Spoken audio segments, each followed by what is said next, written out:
I want to talk to you a little bit about this idea of domestic terrorism. And just the word terror in itself, in general, is frightening, right? Because an act of terror, it's usually political, it comes out of nowhere. You could be with your family on a plane, right? We saw that. Remember September 11th? It was horrific. You could be sitting at a restaurant and a bomb goes off.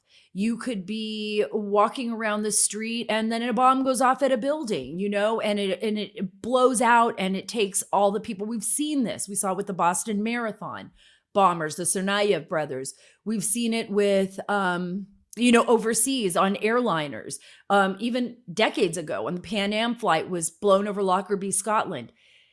It kind of resonates with us as this horrific thing that can happen. Another human being targeting innocent civilians, right? To make a political statement. And it's very, very scary. So when we hear this rhetoric that Americans, and I mean, it's rhetoric, and I'm going to tell you why it's rhetoric, because they haven't said, okay, this is the group that is causing the damage. Here are the people that we should be concerned about. They are saying that domestic terrorism, they being the government, these are lawmakers, especially after September 11th. Nancy Pelosi's been using this rhetoric. Chuck Schumer's been using the same rhetoric. Adam Schiff has been using this rhetoric. We've seen this rhetoric come out of President Biden's mouth as well, even during the inauguration. Rhetoric.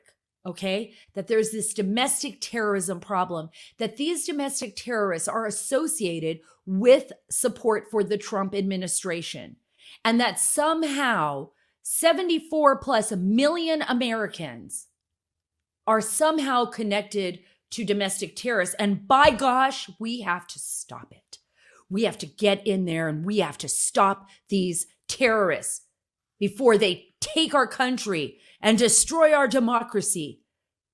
You guys, seriously, I want you to look around your neighborhood, your community, go to your church if you even can go to church, because they've stopped so many people from going to church. Go to your grocery store, run into your friends there, look around and tell me if you are really that terrified of other Americans.